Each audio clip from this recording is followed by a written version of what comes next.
Today, if you break the law, society handles it in a very specific way. The police put you in handcuffs, they drive you to a concrete building, they lock you in a room, and they bring you 3 meals a day. Think about how much stuff that requires. It takes a ton of money, a massive system of guards, cells, kitchens, and lawyers just to keep one single criminal alive and away from the rest of us.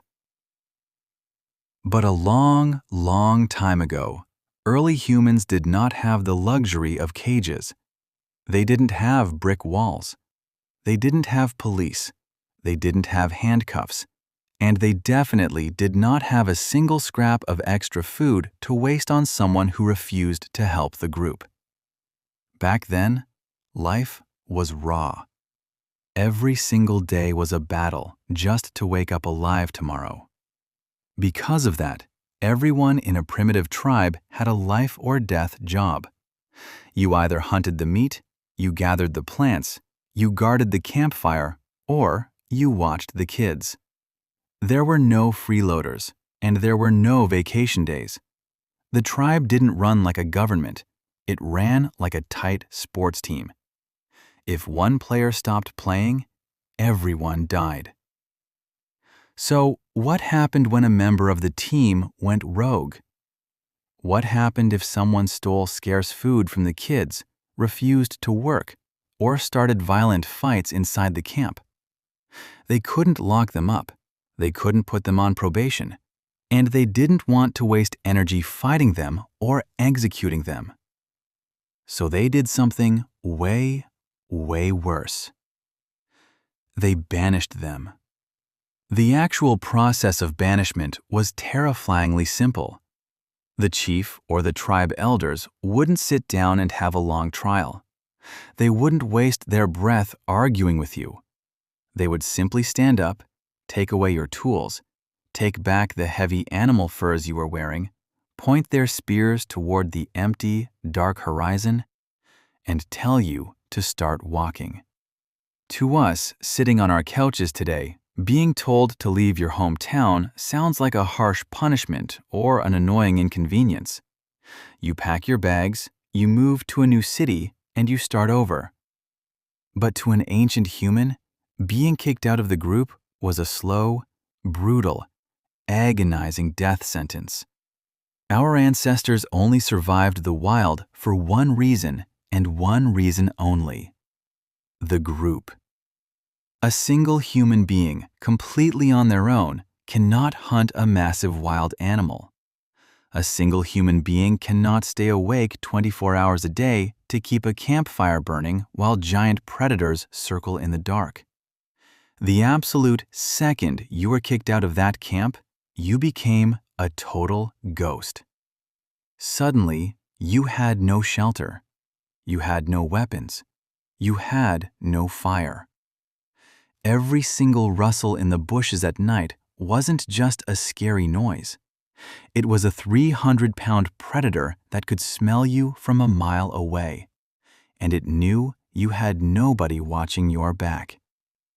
If you got a tiny scratch on your hand from a thorn, it could get infected, and you would die.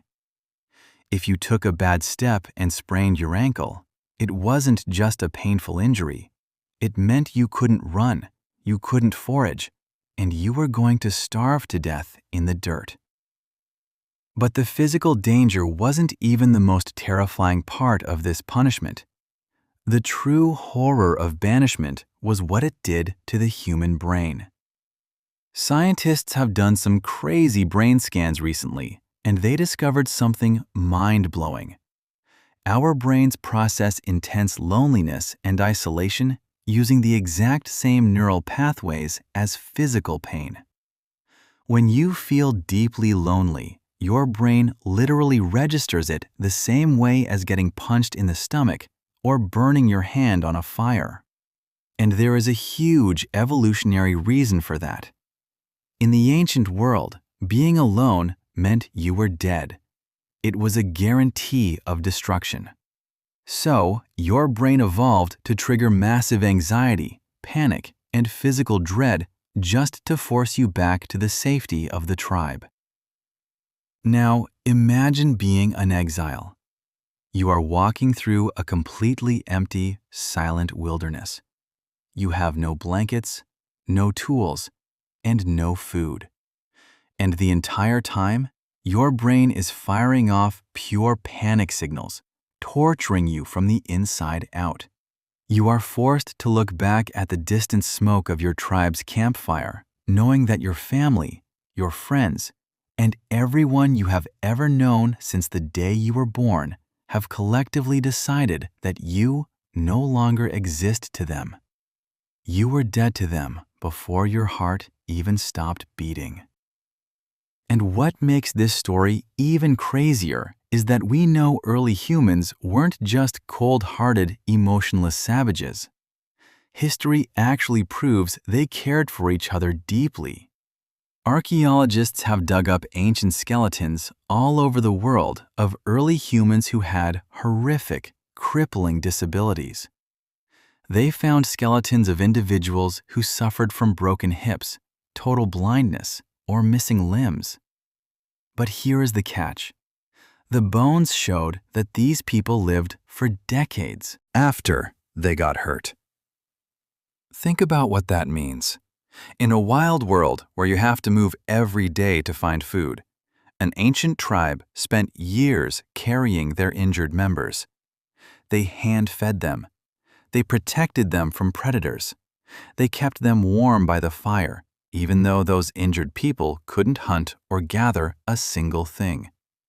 They loved their people fiercely. They would do anything to keep a loyal tribe member alive. And that is exactly why banishment was the ultimate form of psychological warfare. The tribe naturally wanted to protect you.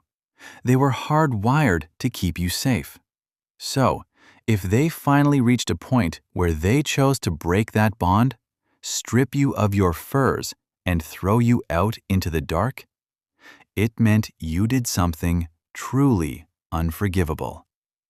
It meant you broke the ultimate primal contract. You chose to threaten the survival of the people who loved you.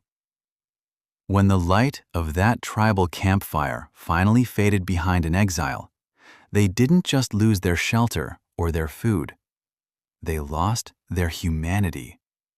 They became just another piece of meat in a world full of monsters. Today, we sit in traffic, we grind through 40-hour work weeks, and we complain about our modern, boring routines. We look at our phones and we feel isolated, even though we are surrounded by thousands of people. But you have to remember, your brain was built for the tribe. We are biologically wired to need a small, tight circle of people who have our backs. So, take a second to unplug from the modern hustle. Appreciate the people in your corner. Take care of your tribe. And never forget where you came from. It really makes you look at modern life a little differently. We complain about our jobs and our annoying routines, but at least we aren't naked in the woods trying to outrun a giant predator alone. We survived because we stuck together. Take care of your people. If you liked this video, smash that subscribe button, and I'll see you for the next story next week.